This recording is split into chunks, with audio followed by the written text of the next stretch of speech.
Hey y'all, hey. Hey y'all, hey. Point of View with Joy and Q. Make sure y'all like, share, and subscribe. Thanks for coming back. We are in it.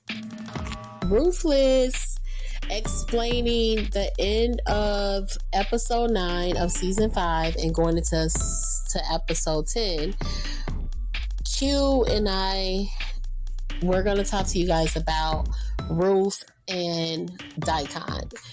So around the end of episode 9, Dikahn and Ruth, they get together and they're like actually going over what with Tyrone. What that he's allowing the media to come in. Yeah, and Tyrone, he's for one, he's not listening to anything that Dikahn got to say. Exactly. Period. He's anti-Dikahn, right? Yeah. Or Anthony now, because he's no longer Dikahn. Yeah, so he basically just doing what he wants to, and then we see Lacey, she's going back and forth in front of Dikahn and Ruth while they talking, and they're like, what's going on with her? But everything's happening so fast, it's like not no time to really find out what's going on with Lacey. We just know that she's gonna act like she crazy. That's what she say she is. And she's moving around, floating around like a fairy and smiling and laughing. Dikahn is like, well, look, I'm going to just try to keep everything at bay. Since the media coming in, that's what's up. But I'm just going to be on the back end watching. And I'm also going to try to still make sure nothing bad goes wrong, goes worse. Mm-hmm. Yeah, he's still going to be in the background, but he's still going to, because remember, Dikahn, well, the original Dikahn, we'll call him that. He was mostly sincere. Yeah, he was. He really did care about Tyrone. And not only that, he was for what they built together. Exactly. They all built that together. Exactly. They met in prison. He was, Dikahn is, or was, Tyrone's right hand man at arms. Right. And so now the next scene, as y'all can see, Dikahn sees Lacey. She's about to go over there to the reporters to go tell. Yeah. So then he grabs her up. What you think about that? The fact that Dikahn, he's everywhere. Lacey, whenever Lacey gets a chance, whenever she seizes an opportunity, Dikahn is always there. Yep. Right there. Yep. And you know what? Lacey been through it all, y'all. This girl done been shot up, stabbed up. She didn't escape twice. That's it. And she's been, basically, she's been essayed more than once. She was also in the trafficking and stuff. So there was a lot of stuff going on there too. And at this point, she's just gonna go crazy. That's how she feels. She like, you know what? I tried to find a way to get out the situation. Y'all remember Joan and River changed the password together. So they basically lost out on that. Every glimmer or a piece of hope that she had, this all came to a dead end pretty much. Exactly. Nothing went right for her. And this is when she gets rings the alarm. We heard the bell happen. She decided to put gasoline all over herself. She puts herself on fire in front of the reporters. And everybody's like, yo, this is crazy. Okay, y'all, listen. At this point, Dikahn comes back to the highest and says, look, I told you this was going to happen. He gets into it with all three of them. And when this happens, he says, it's 3 hissing snakes that's in your ear. And he was talking about Ruth, Obadiah, and River. And because of him being in the purple coat now, Tyrone disregards it. And guess what, y'all? Dikahn gets killed by Obadiah. We found that out. How we know is because after Dikahn was airing out all they stuff and saying he got secrets on all of them, afterwards, Obadiah said, "What punishment do you think is sufficient for him?" Absolutely. And what did Tyrone say? Whatever the rock who sees fit. Obadiah shook his head and said, "Okay, that gave him his cue to do as he pleased." Exactly. And it was crazy because before that happened, just to like go back to it, y'all, did y'all notice, if y'all already seen episode 9, at the end, what about you? Did you notice when he said it's 3 hissing snakes in your ear? Mm-hmm. And right after that, what did we see? They started hissing one by one. First, Rivers, right? Yep. Rivers. Yep. Absolutely. First it was Rivers. Uh-huh. Then came Ruth. Right. And last was Obadiah. Absolutely. But Obadiah came with a little, what you want me to do about that? Can you take care of that? Yep. And all of them they all was relying on his death. That's what he said. And honestly, to me, I feel like this is just how I feel. Anthony, aka the original Dikahn, was his best ally. Tyrone's best ally. He was truly his friend. He was truly his man. And he even had sex with him. He was truly his lover. Yeah. Yeah. That was crazy work. Like, honestly, I feel like when he spoke, he should have just chilled, because normally, you know how Dikahn is. Even if he gets upset, he'll chill out and wait until the Tyrone / the highest is in a good mood. But this time it's like he got just too animated. Yeah, well, you gotta remember also too, when he said that comes off of the heels of Zane knocking him out with a brick. First of all, he seen Lacey creeping. She had a whole whole pistol on her side. Right? He ran up behind her, fiend her out, and dragged her in the corner. Right? And he's about to finish her. Put her lights out. It wasn't. If it wasn't for Zane, Lacey, she'd still be dead, but she would have been dead by the hands of Dikahn. Yeah, for sure. Instead, So he get knocked out, and then, when he comes back through, and he's back conscious, and then he sees this happening with Lacey, her on fire and all this, and doing this in front of the media. It was like, like you said earlier, like, I told you so. I told you it's not good to invite the media in here. Absolutely. You know what I mean? And then plus all the stuff he done seen. You know what I mean? Yeah, and this is... He just had it. He just had it with him. He crashed out. Yeah. And that's what happened to him, because he crashed out. Then Obadiah crashed out on him. Basically took his life, y'all. So there's all the people around watching that's in the Rockadoochies. They see his head on the ground and his body laying there. So at this point, before we go into episode 10, I want to just say, since we know Ruth's secret has been revealed, we know Lacey is pushed to the brink and actually ends her life by putting herself on fire. And we also know that Dikahn is no more.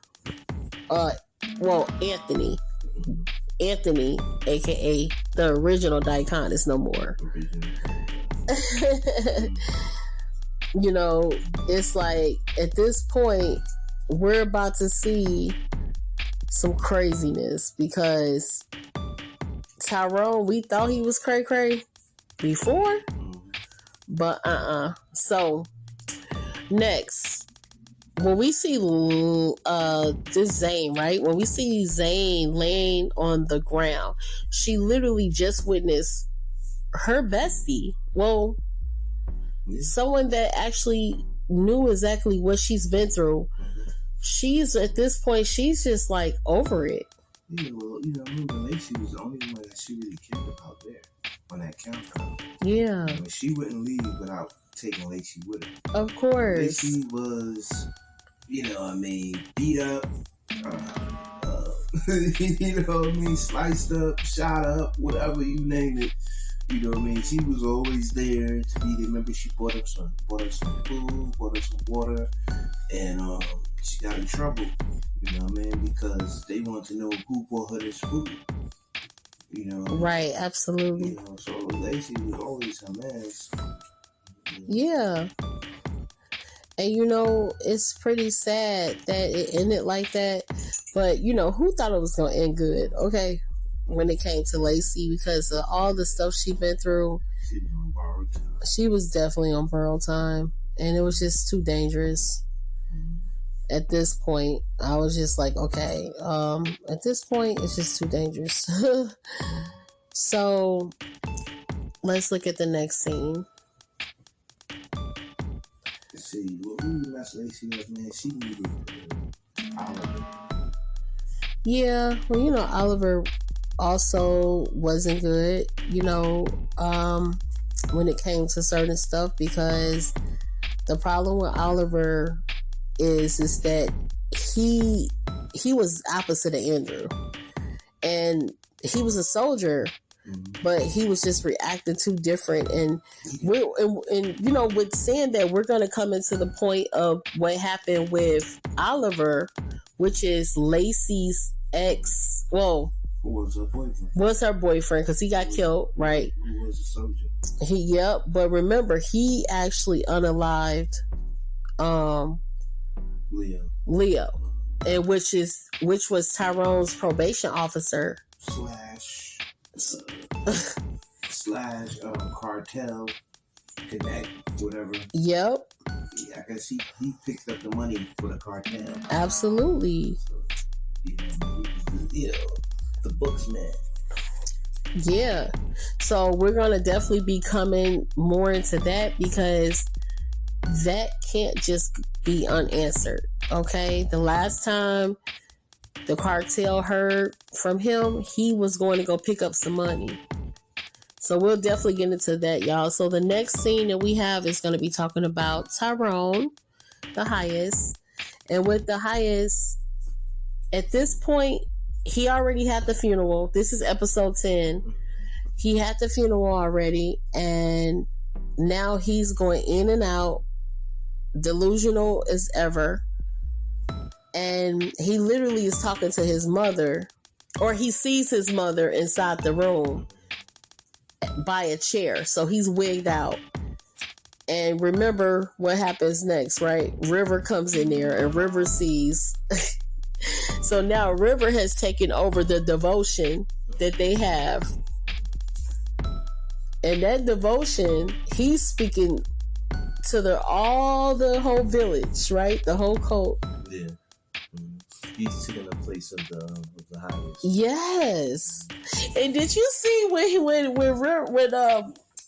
the new Dikahn, aka River, when he goes in there and say to Obadiah, because you know Obadiah was.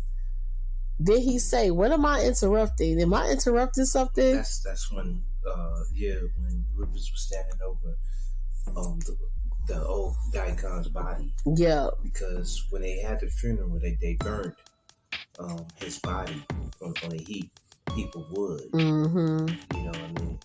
So when Obadiah came over there, he came over there while Rivers was in the midst of talking to Dikahn. Reckless. Talking to his ashes, like, yeah, I beat you. You know what I mean? Yeah, I won. Yeah, you stupid brute. Going in on his ashes. You know what I mean? Crazy. Why you talking to him? You know, and here come Obadiah. What did I just interrupt? What did I walk in on? You know, because he heard it all. Mm-hmm. You know what I mean? And you know, then he comes over there and says, man, you know, he started telling him, you know, little slick stuff. Like, yo, you know how much wood it takes? You know, first he said, yo, I cut this wood this morning. You know, I'm talking about the wood that old Dikahn body was burning on. He's like, I cut this wood this morning. And, Rivers is like, yeah, I took a dump this morning. What that got to do with anything? Pretty much, you know what I mean? What the cost of tea in China. Yeah, but the cool part about it is that at the end of the day, we know number one is that they are definitely enemies. Yeah, right. All three of them really is against each other. So yeah. So after because he's trying to tell him, you know what I mean, indirectly, he's like, yeah, well, I cut this much wood this morning. It take this much wood to burn a body. He's like, yeah, but I cut double this morning. And Rivers is like, all right, like, you know what I'm saying? Like, what are you implying? He said, yeah, I cut the other for you. You know what I mean? For the new Dikahn. He said they didn't really like the old Dikahn. Look like you carrying on the tradition. You carrying on the tradition. Like you following in his footsteps, meaning that we don't like you either. Pretty much. Right? And that's crazy. Like he's definitely Obadiah is something to deal with. Yeah, and as we see in episode, as we see and have seen in episode 10, now they're starting to get into more of Obadiah's tricks and what he's up to, and ultimately what his agenda really is. There is a scene in there when he's talking to Rivers, and he tells him, "Hey, listen, man, I'm 3 steps ahead of everybody on this compound. You know what I mean? And watch your step. Yeah, watch your step." So check this out. He said, "Watch your step," meaning that don't move too fast and don't move too slow. You better be on point unless you can get done up. If I run up. That's gangsta, okay? And the thing about it is, you don't know what type of tricks he has in his bag. We got a little taste of it in this episode. Mm-hmm. You know what I mean? I don't know if you want to get to that. Well, we're gonna actually see. Actually, before we get to that next clip, because it's gonna actually go into Marva, we're gonna actually get into this clip right here with Obadiah, because we find out that he actually has the medication that usually is put in his food by Marva, which is what's that, Supreme Mother, by her, when she usually cooks Tyrone's food, she'll put this medication that's like psychotic medicine in there to calm him down. When we find out that Obadiah, and mind you, we just at first thought that Obadiah was like a mentor for the children. This dude is more involved in a lot of stuff than we even could have imagined. He is literally knowing where to get the medication from. When has it shown us that he's always been in the kitchen? No, he's always been over in the compound where the children are at, guarding them. So now we find out he takes the medicine and he puts it in the toilet. Right. He has taken the medicine, right? And he puts it in the toilet. Well, just an interesting point, just like you said. You know what I mean? We used to see him over there with the children, mentoring the children, training the children up as soldiers or whatever type of brainwashing propaganda he is instilling in them.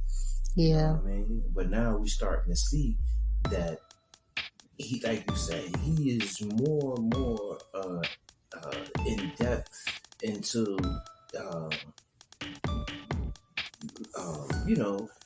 just the whole organization. Yeah, he's really involved. He is like a pillar, and I think in this episode, not in this episode, but later on in the season, we're gonna, because they're setting it up right now. They're showing us that it's more than meets the eye when it comes to Obadiah, and we're gonna get into that after we finish with this scene with Marva that's coming up, guys. We're gonna come right back to Obadiah, because it's something that's gonna happen with Tyrone and him that also opens the door. I mean, the biggest door was for me is when I seen that medicine go in that toilet.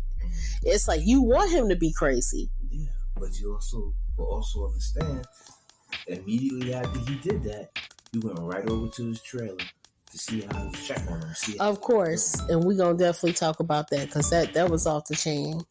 So, guys, I want to say too with Marva, it seems like her and Ruth is headed to a different direction for some reason. I don't trust her. However, Ruth or Marva. Okay. But Ruth don't trust her either. But all of a sudden, Marva, she's, hi, and come on, let me show you this and let me show you that. So y'all, we gonna be watching her. She a hot mess. Okay, so now we're gonna show you here where we see that the delusions that Tyrone had been having. If you look at how his mother, even in this clip, how she's standing right there, how she positioned, she's always like has aggression over Tyrone. Even in that clip, I just wanted to be able to show a picture of like how she got her hand on her hip and just the stance of how he sees her. He sees her not as a modest mother. He sees her as a manipulator, as a Jezebel, and basically always his oppressor. And that was a clip of her standing when the kids was working out in front of the reporter. So, the problem with his mother that I find out is that it seems like she was very rude to him. Like, she didn't treat him like a regular child. She abused him. Yeah, she really did abuse him. She abused him in more ways than one. Yeah. It's sad. I don't think it hasn't really gotten into whether or not she actually molested him. But isn't it sad? I remember in the earlier seasons, it wasn't that she was really molesting him as much as it was as that he's seen her have sex a lot with different men and in situations where it's just been real creepy for him. So he's seen her in compromising situations where she was naked and, a lot of stuff. And so that part right there is what kind of has his mind messed up. And seeing his mother in that kind of way, we don't really know if she really did have sex with him, because it was hinted that she could have did something with him. It was hinted. Based off of what she was saying to him, though, was really creepy to me, because she was like, oh, your father... I mean, of course, we know this is the figment of his imagination, but we do know it has to have some truth, because she's telling him certain stuff and he's answering back in a very, like, no, it's not true. So we know that she probably did used to say that type of stuff to him. And from what we can see is, well, remember she was like, me and your father, we never wanted you, and things like that, and all you do is cry. You whine. She was... I got a hole in my shoe. I got a hole in my shoe. And then she was like, my shirt is getting too small. She was like, you whine about everything. You're just a little whiny little brat. And let me tell you, your dad, he bought a ticket for us. As a matter of fact, ticket for two. Showing him that it was not a ticket for three. It's a ticket for two to go out of town, and we were going to live happily ever after. And basically telling him, because of who you is, we had to go through all of this stuff because you needed food, you needed money for clothes and shoes. You wanted love. So because you wanted love, I'm not going to do anything, except have sex for, you to have all of this. Chase your daddy away. Yeah, you chase your daddy away. You want him to love you. You wanted him to love you. Chase him away. He want to love you. That's hilarious. I'm just saying, like, come on. Like, I'm like, man, this is a terrible thing, man. This dude went through too much, because at this point, I can almost, I'm not going to take up for him, but I can almost understand why he became psychotic. Okay, he became psychotic because he'd been through too much, and during this time, clearly the reason why he's like this is because of Obadiah and his mother. In a way, didn't it look like Obadiah had like seen the mother? Yeah, that was so weird. Because when in that scene when they were having the back and forth, she was. I mean, obviously, we know that Tyrone's the only one that can see his mother. Yeah, she is absolutely. She is a figment of his imagination at this point. She's a spirit. She's a ghost. Yeah. And she could pop up at any time and mess him up. She's a familiar spirit to him, a demon, aka a demon. Yeah. You know what I mean? And that has a hold on him. You know what I mean? He take psych meds in order to try to balance it out. Balance his life out.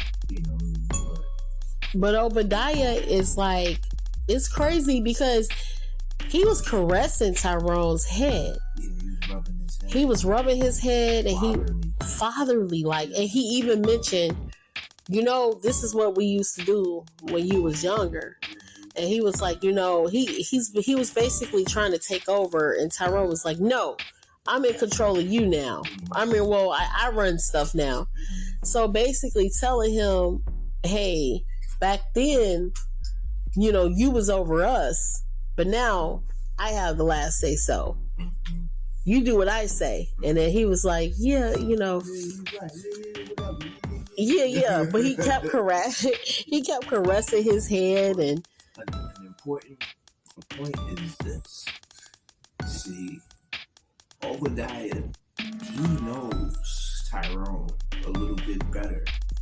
I think everybody on that countdown, including the old Dikahn. Yeah, Dikahn was loyal to him. Yeah. They've been through a lot, but Obadiah was there when he was 10 years old. When he was 10. Possibly younger than that. Because So that would make Obadiah his handler. That would make him... You see what I'm saying? That's the one that's the problem. Obadiah is the one... Because, I mean to cut you off, but because we see that when he goes get the medicine and you see him dumping it in the toilet. The thing that would make him like balance and make him well, you took that and you put it in the thing. This way you can have control over him. Because without his medicine, now he's going back to this state as a child. He's a grown man, but he has turned into a child now. and this is how you manipulate and control him. And keep him where you want him to be. Exactly. That's why he said earlier, man, and I think that was a real pivotal and a big point when he said, man, I am 3 steps ahead of everybody on this compound. Yeah, he's somebody to look out for. He's dangerous. He said, I know all and I see y'all. And apparently, seemingly, he does. You got Rivers is over there, having a moment where she thought he was having a moment by himself, talking to the ashes of dead Dikahn. Yeah. You know what I mean? He talking, cursing him out while he in the grave. And here come Obadiah. Oh, did I come over here a little bit too early? That's what I woke up on. You know what I mean? But when Obadiah left, he spit on Dikah's grave and walked off. Right? So that I feel like that was intentional to show us that I never liked him to begin with. Exactly. Obadiah is a very strange character.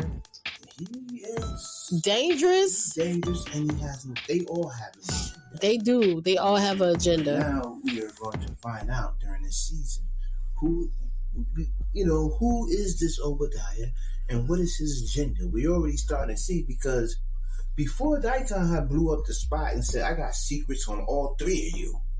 Yeah, he did say that, yeah. Before he blew up the spot, right?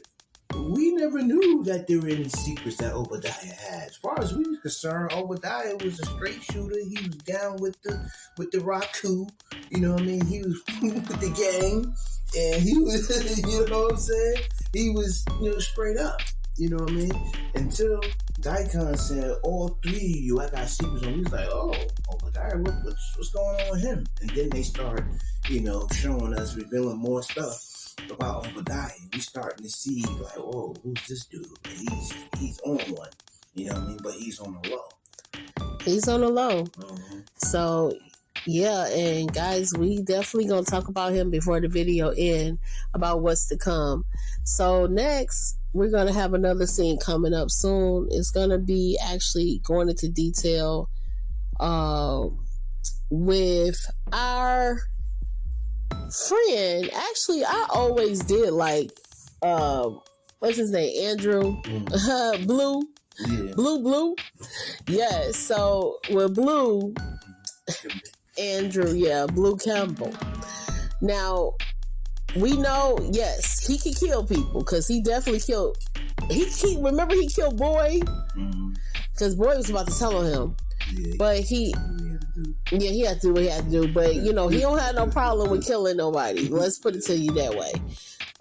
He's down, but he didn't escape back to the raccoon. He escaped back to the raccoon, and that is definitely going to be something to talk about. If you think about it, it was a smart move. Yeah, well, you know what I mean? That's also, I'm glad you mentioned that, right? Because that's also something to talk about. Yeah. Right? And it gives you, because, he escaped from the feds and came back to the raccoon. Right? Well, the Rackaduchis or whatever. The Rackaduchis, yeah. You know what I mean? And, they were all like, you escaped from the feds and you came back here. You left one prison to come to another one. It was like everybody here trying to get out. You trying to get in. Right, but he says he's smart because he's going to be working with these two guys that just came into this clip, guys. And this is important right here because now it seems like it's going to be a nice little army forming. You got, what's his name? Leo's? Yeah, Leo. Yeah, Leo's brother. So basically they're going to be a part of the camp and they're there. So that's going to be important. And what I think is Glitch. Is it? I think one of the guys' names is Glitch. Yeah, and he don't got no sense. He is, when I say delay, so we are introduced to Heat and Glitch. They have came into the compound to get money, and that's the money that I believe Glitch is Leo's brother. Glitch is the lighter skinned dude, and now the other one, Heat is slow. He's delayed. He seemed like he don't know nothing, even when it came to faking how to get into the camp. He just go, all he doing is going with guns blazing. But Glitch got a little sense, so he's able to kind of play it off. And they got to hurry up and get this money back because obviously that money is due at the cartel. And we seen what happened with the chick when she was locked up. They came and terminated her. Yeah. So they don't want this to happen to them either. So now they on a mission. They already been linked up with Andrew. And we also noticed that they are now cool enough to link up with River. And River said, hey, listen, as long as I have on this black suit, I'm going to protect you. That's what he told to Andrew. So now they're going to be in all cahoots. Also, right? Glad you said that he'll be able to protect Andrew because he has a black uniform on or whatever. Yeah. At the same time, we also see that after that last conversation that Rivers had with Obadiah, that put Rivers on high alert because Obadiah threatened him. Yeah, he did. When he said that, man, I cut up enough wood this morning for you too. Yeah. And then told him that, and Rivers was like, what you gonna do? Slit my throat in broad daylight? Right. Where you go? He goes, Maybe. Maybe. Exactly. And then and that's why River came over to Ruth and was like, yo, I need your help. And she was like, I might kill you too. Yeah. So, I mean, she was just talking, but Ruth is not to be ever trusted. The whole show is about her. So we know she doesn't care. She wants to get out there. Now we know she's pregnant. And now we know that she now has 2 lives to protect. Actually 3. Because her life, the child that's in her stomach, and then this baby girl, Ruby. Okay? Not to mention, I mean, we know now that Ruth is pregnant. So we already covered that before. Right. And because of that, because of her being pregnant, y'all, that's the dangerous part of it all. Because at this point, she could strike at any time. She literally could just go ballistic or do whatever she has to do in order to get this, get out of this stuff and actually get money. Because remember, she could have been and left, but she's smart. She want to get that money and she want to get her child. Now, we're going to finish this off with Obadiah just to say this, y'all. I put him at the end to say, Obadiah is not to be trusted. He's very dangerous. He's controlling everything. Just like you said earlier, he literally is 3 steps ahead. He even said that. So at this point, I would say the most dangerous people on the compound is Ruth and Obadiah.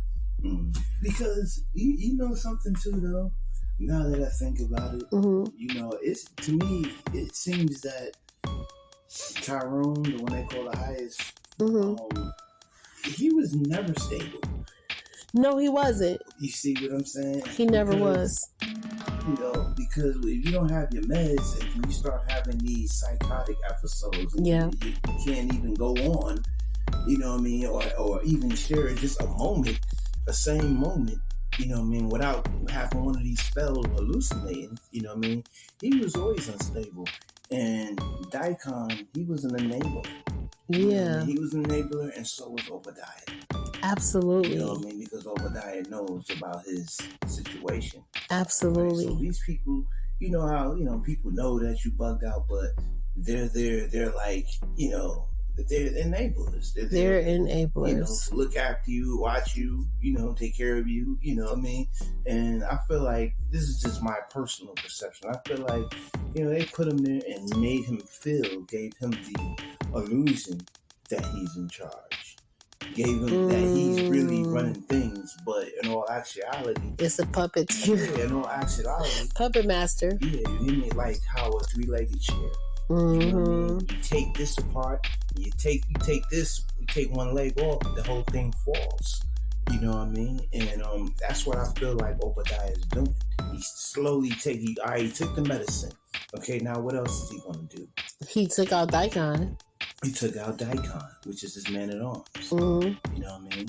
Even though Dikahn was demoted, but he was still there, and he was still feeding them information. You know what I mean? If he was still there and he was quiet, playing the background, then he'd probably still be alive.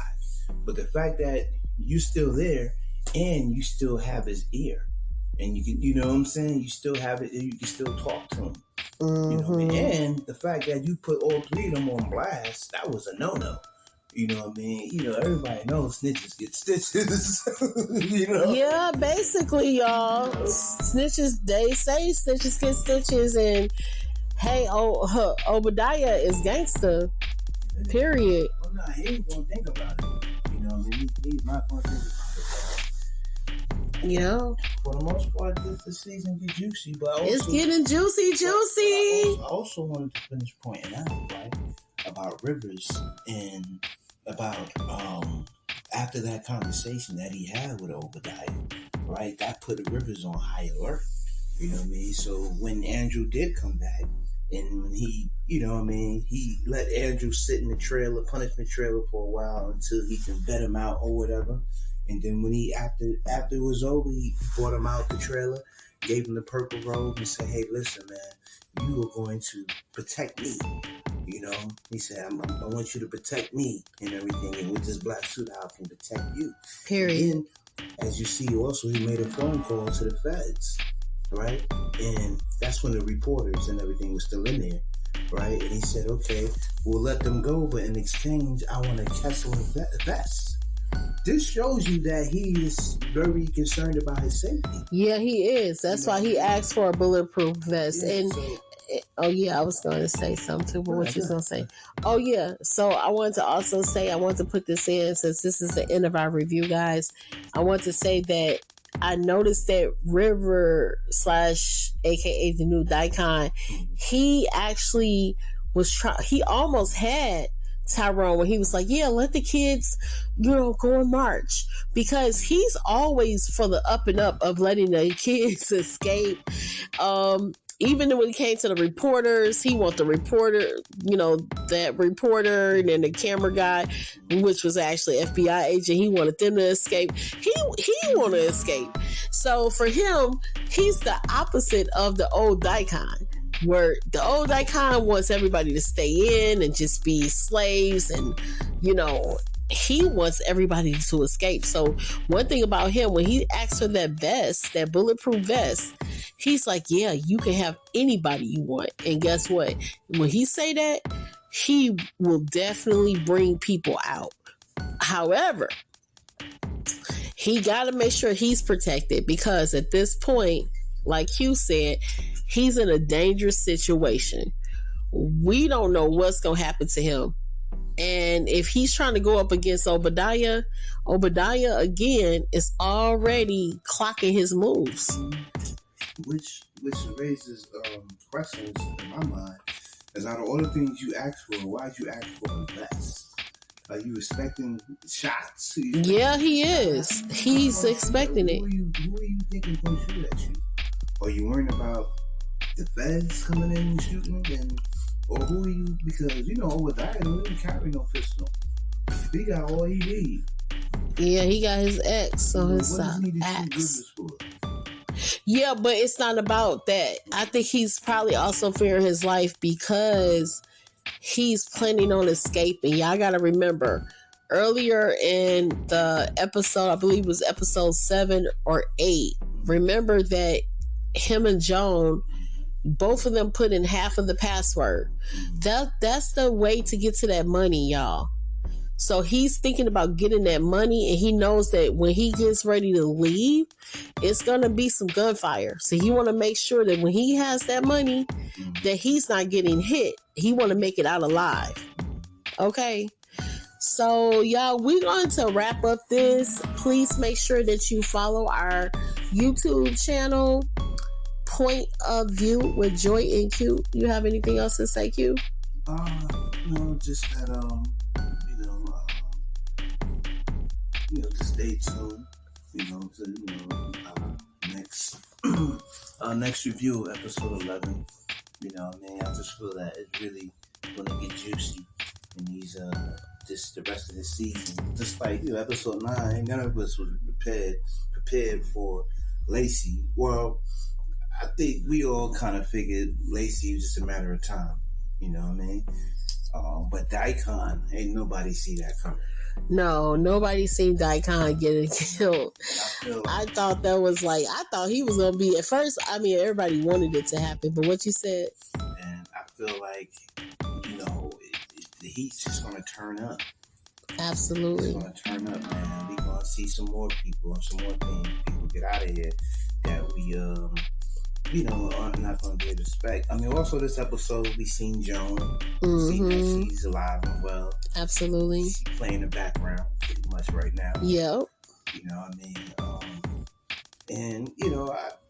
This is my personal thoughts. I feel like Zane may have her moment too. Yeah. After seeing her friend, burning herself up. Okay. It's like craziness. So now we don't even know. Zane might go crazy, and she went crazy before, for power. Okay, because when Tyrone crazy butt was being nice to her, she was like, oh, the highest, huh? Even though after she used to cry and, I gotta escape. And remember, her best friend and her came together inside the camp. And now, all of this stuff that happened to her best friend, we thought, and then plus, remember, she got SA too. Zane, by Manny. Uh-huh. Yup. So, oh my goodness. So it's getting juicy, y'all. So we will definitely be back for episode 11. I know this review did last a little bit longer, almost at 45 minutes, but I'm happy that we did get a lot of it out. So y'all just stay tuned and we will see y'all. Bye. Peace.